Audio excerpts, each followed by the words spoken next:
When solving systems of equations and in a vast number of different applications, the idea of matrices, or kind of the matrix theory that we'll be studying throughout the semester, is really integral to one, allowing us to solve things more efficiently and more consistently. When we use matrices, we're going to construct a lot of algorithms to try and solve different types of problems, such as, for now, we're looking at systems of equations. In the future, we'll look at using them to solve for so-called eigenvalues and eigenvectors. And maybe these came up in a differential equations course that you've already taken.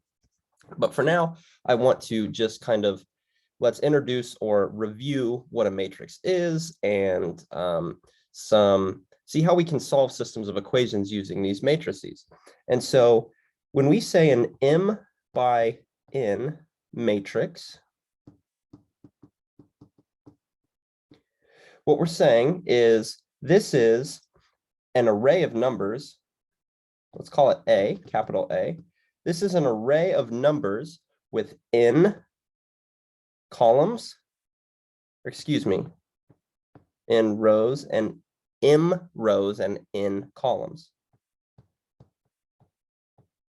And as I've just proven, it's kind of easy to get these flipped around in your head. So always remember that the first number, capital or lowercase m, is representing the number of rows. And then N is representing the number of columns. So here, the entries of this matrix are constants or coefficients, right? So, or scalars. So let's say the first entry in the first row, first column is A11. Then we're still in the first row, but we're in the second entry. So that will be A12, et cetera, all the way up to A1n. And then the second row, the entries would be A21, A22, et cetera, all the way to A2n.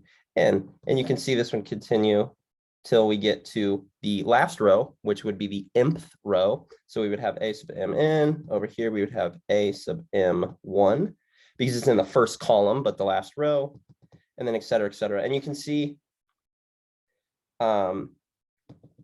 something like this. If a matrix, just some notation, we say if M equals N, that's a square matrix, which we will care a lot about, because with square matrices, you can find things such as a determinant, right? And in Calc 3, you'll remember how to find the cross product, like the resultant cross product vector of two vectors was to compute the determinant of a square 3x3 matrix. And so we'll really be interested in these, but matrix theory in general can consider cases where M is not equal to N, and we'll call those just the general case, right? Because in general, we won't have that the number of rows and columns are necessarily the same. Just some notation here. I was referring to these pieces of the matrix as entries. And so if we were to let I be the index from 1 through M, and J were to be the index from 1 through N, then we would say the ijth entry is A sub ij. And so the indices here are telling you where you're at in the matrix. So for example, you know, A to 3, this is telling you that you're in the second row and the third column, right? And so this is the idea here. Now, how do we relate these to a system of equations? Well, I use this notation consistently because remember last time we were looking at these systems of equations. I'll just kind of write like system of equations here. We were looking at this like A11, X1 plus, et cetera, plus A1n, Xn equals B1, et cetera, right? And then all the way down to like A sub M1 x1 plus a sub m in xn equals b sub n, right? We were looking at this system of equations. Well, what we can do is we can kind of extract just the coefficients from this system. Then we get a coefficient matrix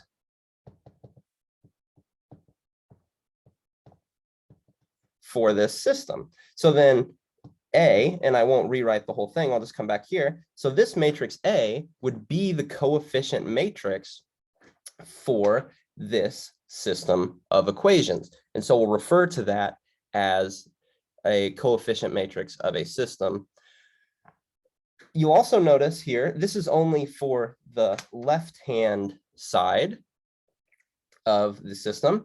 We also have, on the right-hand side, we have another matrix. And this is going to be a 1, or excuse me. This is going to be an m by 1 matrix because we have m rows and 1 column, and it's B, and the matrix just consists of like what we see over here, B1 all the way through B sub n, right? Or M, sorry, M.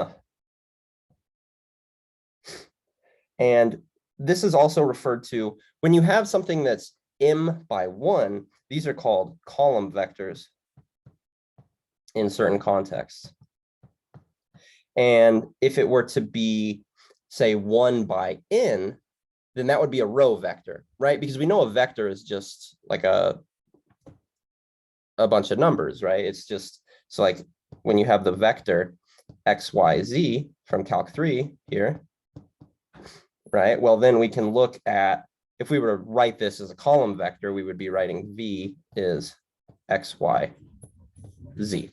And so we can also think about vectors, whether they're column or row vectors, as being subsets of what a matrix really is. They're a special type of matrix. Then we're trying to use these matrices to our advantage and to solve a system.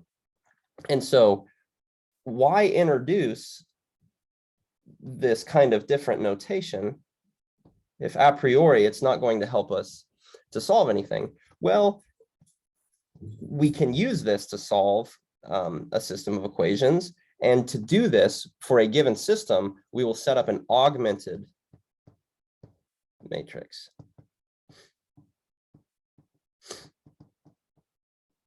And so an augmented matrix in general, let's say A and B are 2 matrices. Well, then A augmented B is the juxtaposition of A and B. And the notation is that we write A and then this kind of vertical line B.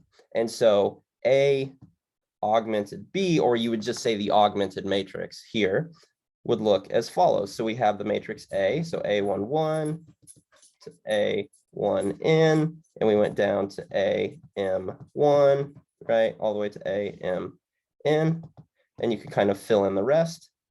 And then we have B1 through BM here. And so this is what our augmented matrix would look like.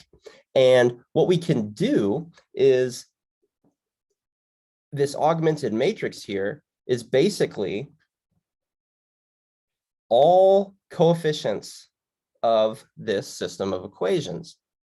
And these elementary operations that we learned yesterday, right? We were learning like, well, I can switch the order of 2 equations. I can multiply a given equation by some non-zero constant.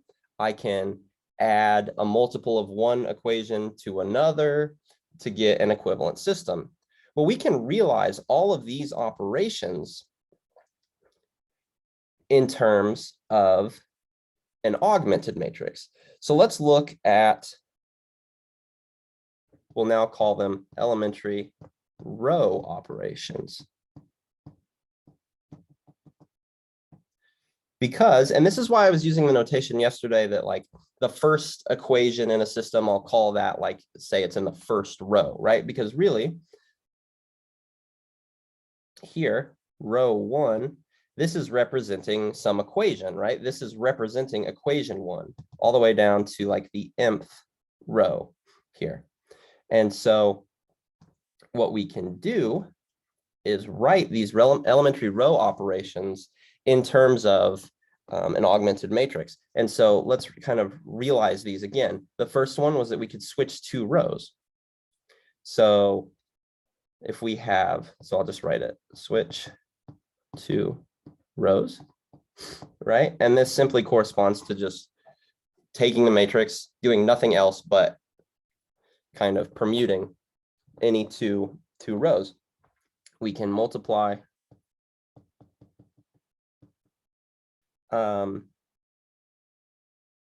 any row by a scalar k, which is non-zero, and then we can add multiple of any row to another. So let's look at an example of how we can take an augmented matrix representing a system and then use these row operations to solve the system. And I'd like to use the example that we've already looked at. That way we can kind of see the analogy here. So we were looking at x plus 3y plus 6z equals 25 and 2x plus 7y plus 14z equals 58. And the last equation was 2y plus 5z equals 19. And so what would the augmented matrix for this system look like? Well, we set up our augmented matrix and we look at the coefficients, right? So the coefficients for the x variables are 1, 2, and 0 respectively. So 1, 2, 0. And then we have for y, we have 3, 7, 2, and then 6, 14, 5.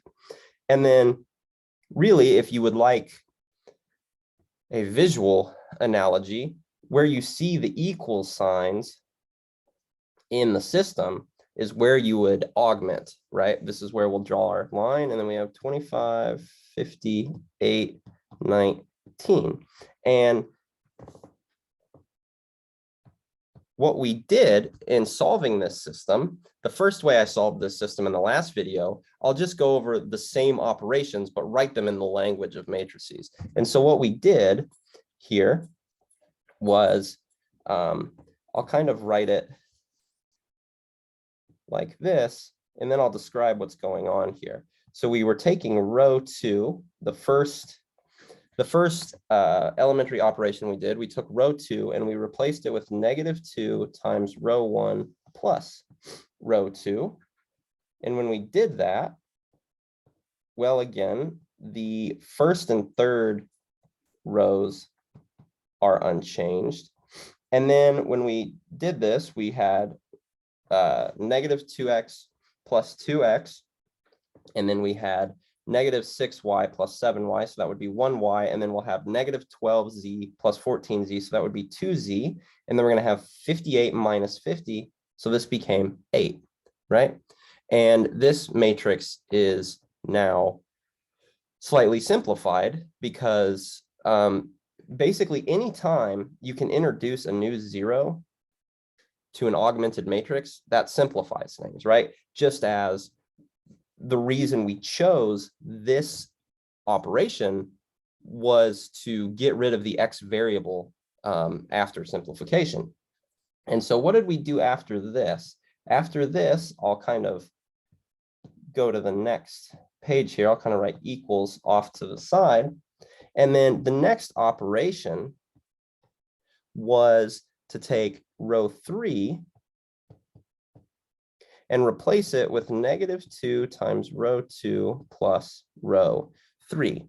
And when we did this, again, the top row stayed intact.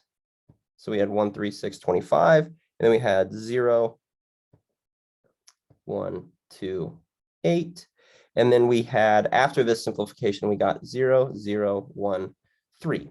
And now once you're at this step, this is where it's important to constantly keep in the back of your head that this is actually representing a system of equations, right? And so now what is the bottom row telling us here? The bottom row is telling us that 0x plus 0y plus 1z equals 3. Well, that's a long way of just writing that z equals 3, right? And so just using these operations in a much more kind of clean and efficient manner, like using the row operations instead of doing all this carrying around the variables and whatnot, we immediately get that z equals 3, and then we did back substitution to get x equals 1 and y equals 2, if I remember correctly. So here's an example of how we can solve a system of equations using matrices instead of, or using elementary row operations on an augmented matrix instead of just purely algebraically, right? And so you'll notice here in this last augmented matrix we have here, kind of the setting is that we have along the diagonal here, we have all ones, and then everything below those ones is a 0 entry. And then everything above is a non-zero entry, right? This is a special type of matrix. This is called a row echelon reduced matrix. So if we have a matrix A, so I'd like to write this as a formal definition. A matrix A is in row echelon form if we need a few things to hold. What did we need? Well, we need that all entries below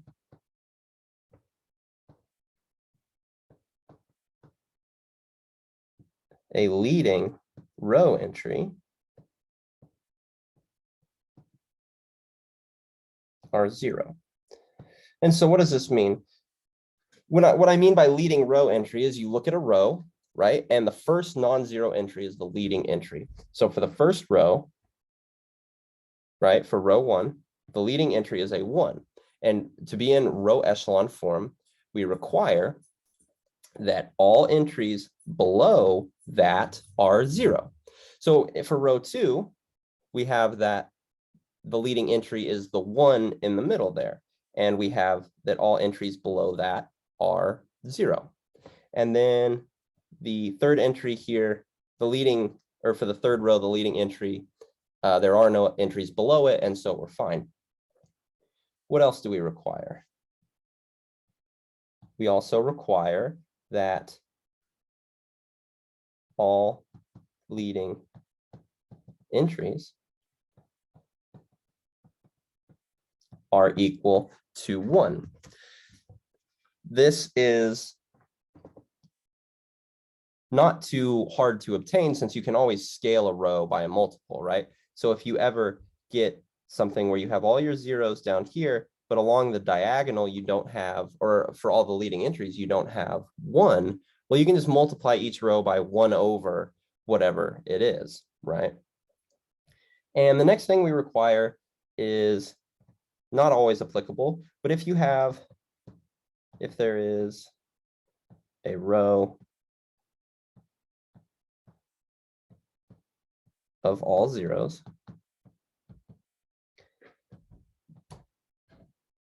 they must is, or more than 1, right? They must be below non-zero rows. So basically, if you had something like 0, 0, 0, 0, 1, 2, 3, 4, and then 0, 1, 5, 6, or something like this, this is not in row echelon form because there is a row of all zeros above non-zero rows, right? So to put this in row echelon form, you would have to switch you would have to switch the rows around, which we can do freely because that's an elementary operation, right? So we could go 1, 2, 3, 4, 0, 1, 5, 6, and then 0, 0, 0, 0. This is an example of something that's not row echelon form being via elementary operations to something that is in row echelon form, right? So that's another stipulation here. And I will include in the definition for your notes that this is abbreviated as REF. Okay. This is a good simplification, right? When we basically what we were doing with these operations is we put a matrix into row echelon form. And once it was in row echelon form, we could immediately solve the system. And that's good, right? So that means that's going to be a goal, is we take a matrix representing a system and say, well, let's put it in row echelon form. That'll make it a lot easier to solve. There are still some complications, possibly, due to the fact that there are possibly many non-zero entries above these leading entries, right? So for this case, we're looking at the diagonal there of all ones. We address that, and you can simplify a row echelon form matrix to a reduced row echelon form matrix, or RREF, is a matrix in, so basically it's a matrix of the form, we need it to be in row echelon form, right? So we have all of these criteria here. We need all the entries below a leading entry to be 0, right? We need all leading entries to be a 1, but then, and the non-zero rows all need to be at the bottom. We add one more stipulation. We also include that the entries above a leading row entry are 0. And so what this does is we take something that was in row echelon form. All right, so for example, sorry to hop around here. This matrix here, this is in row echelon form, but to be in reduced row echelon form, we would need that, and sorry, this is getting messy here, I apologize. To be in reduced row echelon form, we would need that all entries above a leading row entry are 0. So we would need these two entries that I've boxed in gray. We would need to convert those through operations to become 0. So I'll just draw an example, or a handful of examples, so we can kind of see what these look like. So let's look at an example that's not in row echelon form, and therefore not reduced row echelon form, right? This would be really anything you can, there are a lot of matrices that aren't in reduced row echelon form, right? So just do 1, 2, 3, 4, 5, 6, 7, 8, 9. Certainly that's not in row echelon form because we would need these entries. We would need 4, 7, and 8. We would need those to all be 0, right? And we would need all entries along the diagonal to be 1. An example of something that's row echelon form, but not reduced row echelon form. Well, we saw an example earlier with that augmented matrix, but I'll go ahead and make one up now. Well, we need 1s along the diagonal, right? We need 0s on all entries below those 1s. And then For it to be not reduced row echelon form, we require that those numbers 2 and 4 that are the entries just above those ones, those are non-zero, right? So this is something that's in row echelon form, but not reduced row echelon form. Something that would be in reduced row echelon form would be something like 1, 1, 1, 0, 0, 0. And now we have to have that the two entries above, or all entries immediately above those ones, have to be 0. And then this could be whatever, right? And you can see why putting something in reduced row echelon form makes your life as simple as possible when trying to solve a system of equations. For example, if this was representing, like, let's say this matrix down here is representing the left-hand side of a system, well, then this is saying x plus 2z equals, you know, whatever's on the other side. And then the second row is saying y equals whatever. And then the third row is saying z equals whatever you would have on the right side. And these equations become very easy to find the solutions to when you put a matrix in reduced row echelon form.